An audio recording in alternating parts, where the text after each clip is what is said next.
Hey everybody, Big V here, and we are talking teams today. So how are our teams doing in today's market? How are real estate agents really doing today? I want to answer that question because it just depends. And it doesn't depend as much on the market as it does the agent.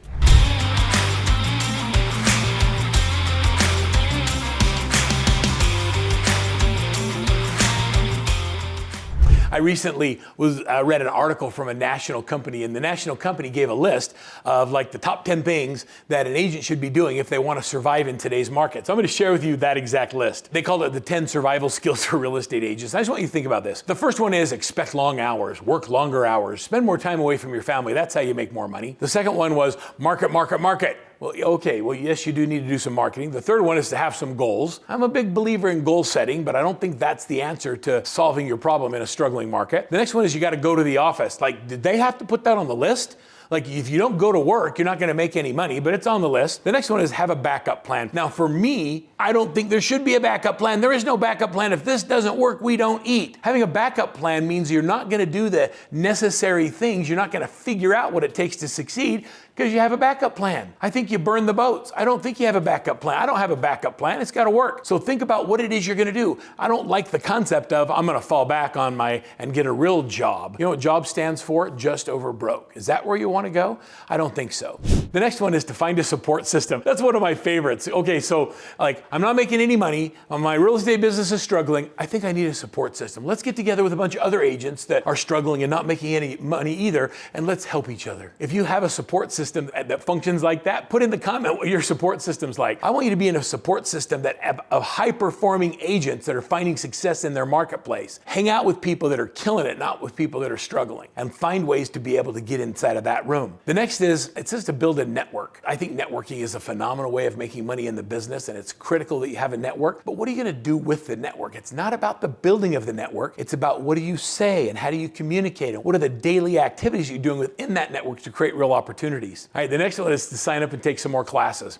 All right, so I got to pause on this one, and I want you to just think about that. Okay, I'm not making any money, and my real estate business is struggling. I'm not taking enough money home to feed my family, to pay my bills, to keep my lights on, to do my car payment, take my kids on vacation this summer. And so what I think I should do is go sign up and take some more classes. Really? Is that what you think you should do next? Go take some more classes? I want you to think a little bit differently about what you should do. The only thing we do in real estate is this. We prospect, we list and sell houses, we negotiate contracts. If you're not listing a house, you're not selling a house, the only thing you should do all day long is look for new opportunities. And that's prospect. Get rid of all the fake work. Get rid of the classes. Get rid of getting ready to do something great. Zig Ziglar calls that getting cooked into squat, fixing to rise. Now's not the time to get ready. Now's the time to actually do something. So taking more classes, yes, I need you to be specialized, but do that in times when you can't be prospecting. And the last one is to stay positive. And I think that's one of the best things on the list is to have a good positive attitude. If you have a great positive attitude, but you don't do any prospecting, does it matter how positive your attitude is? You see,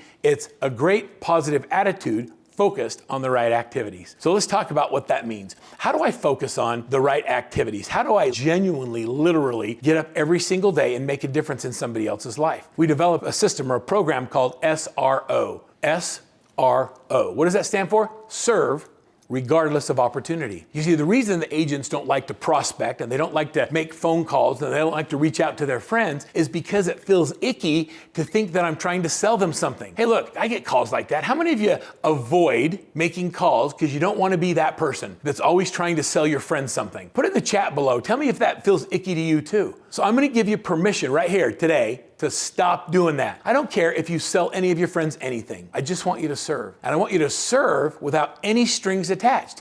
Think of it as serving regardless of the opportunity. We created a program called The Shift, which is messaging to the changing marketplace. And in each of the Shift modules, there are specific stories of problems that are going on in the marketplace today, agents and clients that have experienced success through utilizing tools and systems and resource The tool, the resources included, and then also a script on how to role play it. I'm going to give you permission to, when you reach out to your network, to your sphere of influence, to your family, to be interested in how they're doing and genuinely listen to what's going on with their family, with their friends, with their faith or their fun or their fitness, what's happening in their lives that is interesting to you, and take notes of it. And then when you're on the phone, you can mention that you've got something that they may find interesting, or something that one of their friends may use that's thinking about buying or selling a home. And it's a shift module or a tool or a resource that whether they're ready to buy a house today, they're going to at least appreciate that you shared with them. I want you to serve regardless of the opportunity.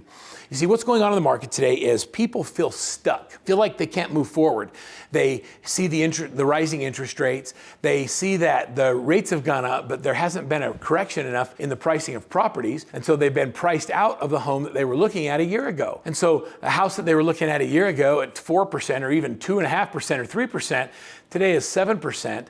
Well, all of a sudden they can't buy as much home. Our job as real estate agents is to not talk people into doing things is not the best thing for their family. We know that over time, real estate always goes up. There are peaks and valleys in pricing on real estate, but over time, if you look at the trends, it always goes up. So is waiting to buy today the best decision for that family? It might be, and it might be moving forward. But you don't know that if you don't have intelligent conversations that deal with the emotions of the person that's helping them feel stuck. When somebody has the emotional feeling of stuck, we have to change that using emotional intelligence words and phrases, that getting from moving stuck to moving elated or excited or happy about moving forward in the process. Let me give you an example of a shift module. We created a shift module called the Interest Rate Offset Program. And at the end of this video, I'm going to give you a link. You'll be able to click right below here and you'll download it. I'm going to give you the whole shift module on the Interest Rate Offset Program.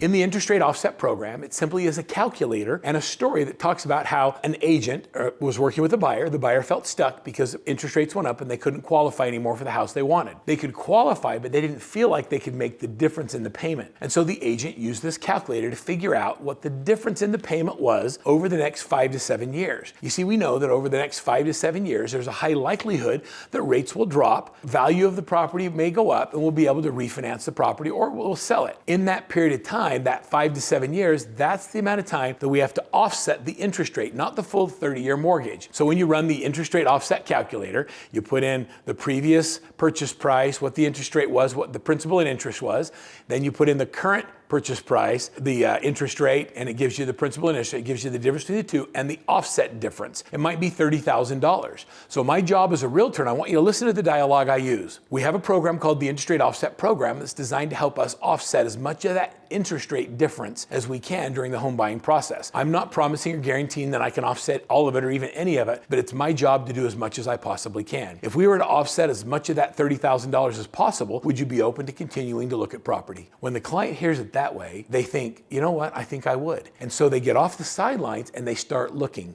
Now, what happens to people when they start looking at property? What's the emotion that they feel when they actually start searching? They start to fall in love with homes. They start to picture their families raising their kids in the house. They start to picture what the yard's going to look like or how their things are going to fit in the 3-car garage or how much closer they're going to be to work. The life events that have occurred that have caused them to think about moving, all of a sudden they start to see themselves living in this new location. That concept of moving from stuck to moving forward is all we're trying to do. So I encourage you to focus on serving regardless of opportunity, to understand and learn the shift modules and to use them when you're prospecting. And I want you to just take today and call everybody you know and say you've got a new program and serve them, give it to them. No strings attached. Don't say I'm going to give you this if you buy or sell with me. You want to be at the front of their mind at the moment they decide to move forward. And if you continue to give them real value, that's real information about what's going on in the marketplace today, I promise you, your business will grow. And the stress that's happening right now that's causing you to feel stuck in your own business is going to go away. Serving is today's sales.